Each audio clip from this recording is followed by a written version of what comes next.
Hi, my name is Saili, Hi, this is Paris Kalnawat. and you guys are watching us on Telemagic. Thank you. No.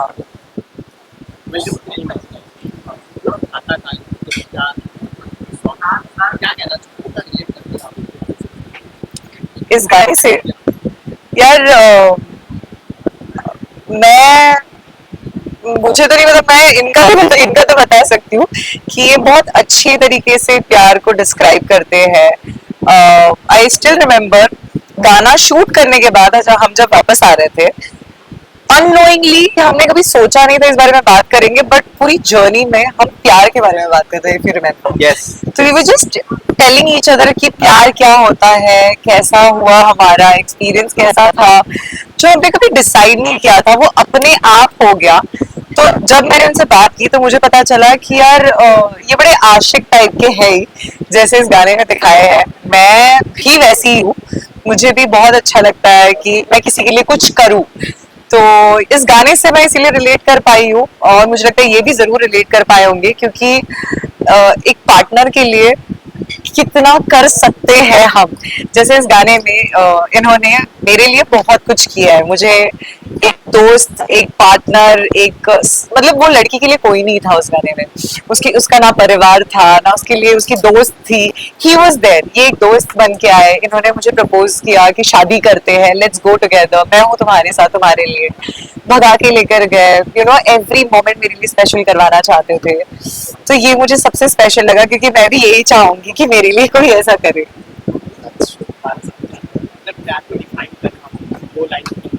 या ये बहुत अच्छे से कर पाएंगे.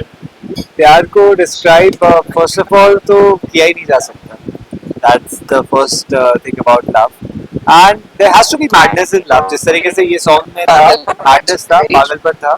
वो पागलपन अगर ना रहे तो प्यार कहीं ना कहीं डल पड़ जाता है. और जिस तरीके से इस सॉन्ग में मेरा जो कैरेक्टर था, जिस तरीके से वो पागलों की तरह भाग रहा है, छुप छुप के मिल रहा है अपनी पार्टनर से और उसे भगा कर लेकर जाता है.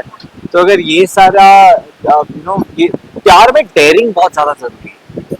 आप अगर हर चीज में डेयर कर सकते हो ना, आपकी हिम्मत हो सकती है ना सब कुछ करने की, तो फिर आप एक बहुत कमाल के आशिक हो. अगर वो आशिकी आपके अंदर नहीं है तो फिर प्यार का कोई मतलब ही नहीं. जैसे आपने बोली कि प्यार में डेयरिंग होना चाहिए, तो आप लोग कभी ऐसा डेयरिंग उठाए फैमिली के साथ किसी और? हाँ, डेफिनेटली हर किसी के लाइफ में आया है. मेरी लाइफ में भी आया है. बड़ी बड़ी डेयरिंग उठाई है मैंने तो लाइफ में.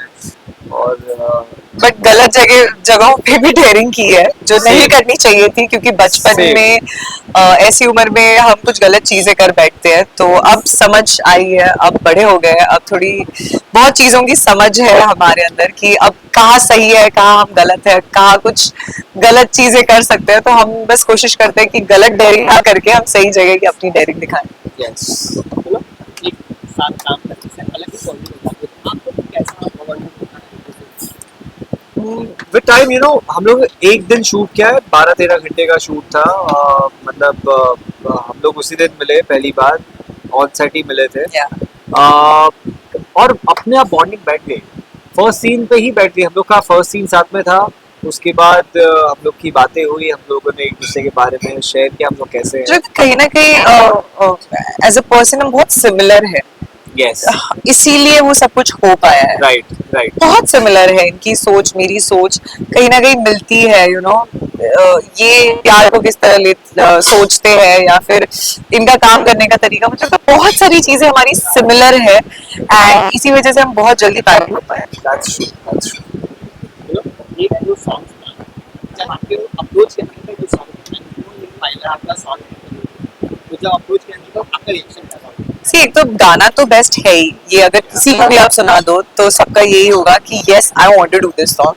एंड ये मेरी बेस्ट फ्रेंड का गाना है. मेरी पूरी टीम मतलब मेरे दिल के बहुत करीब है.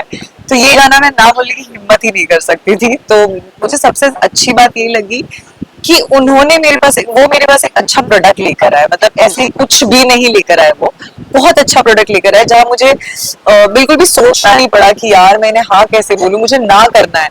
तो मेरी पहली बार मैंने बस ये कहा yes I want to do this song, मेरा पहला एक्सपीरियंस बेस्ट रहेगा आपके साथ। तो yes, ऐसी ही है। आप क्या कहना चाहते हैं? या मुझे जब ये सॉन्ग के बारे में पता चला था तो जो कॉन्सेप्ट था और जो सब कुछ एक पैकेज था, जो एक्टर जो साइली थी, मुझे पता चला था मेरे ऑपोजिट, और प्रताप भाई और हरीश भाई डायरेक्ट करने वाले थे। उसके बाद मैं सुना था दैट वो लोग बहुत आउट ऑफ द बॉक्स चीज़ें बनाते हैं। तो ये भी जो सॉन्ग है ये बहुत ही अलग तरीके से बनाया गया, जो उसका कॉन्सेप्ट था, जो उसका विजुअलाइजेशन था, वो सब कुछ बहुत अलग था। तो ओवरऑल एक्साइटमेंट तो थी, और जो एक्साइटमेंट थी उससे ज़्यादा ही मुझे आउटकम मिला। थोड़ा बात करते हैं BTS को लेकर। तो शूट के दौरान कौन सबसे ज्यादा मस्ती करता था, प्रैंक करता था? प्रैंक तो इन्होंने मुझ पे किया है, मुझे डराने की बहुत कोशिश की। सो मुझसे मैंने गलती से बता दिया इन्हें कि मैं डरती बहुत हूँ और अंधेरा हो गया था, रात हो गई थी, तो प्रैंक करने की इन्होंने कोशिश की थी। हाँ, वो सफल भी हुआ था प्रैंक, डरने लगी थी शायद बहुत ज़्यादा। क्या बताना चाहिए, कौन सा प्रैंक कर दो सही है? यार इन्होंने ना रात को भी नहीं, दिन हो गया था यार, 2-3 बजे मेरे ढोल ना बजा दिया। मुझे लगता है मैं ही या कोई भी डर जाएगा हम उस लोग हवेली में शूट कर रहे थे। बहुत स्कैरी था वो, बट वी एंजॉय, मजा आया। Yes. लास्ट को any message Just keep watching our song राता काली, और शूली रिकॉर्ड्स पे जाके आप सब्सक्राइब कीजिए उस पेज को, आप लाइक कीजिए सॉन्ग को, और अपने सारे फ्रेंड्स के साथ ये सॉन्ग शेयर कीजिए। अब तक आपने इतना प्यार दिया उसके लिए thank you. Thank you so much. आगे भी आप प्यार देते रहिए। एक मिनट पर चेक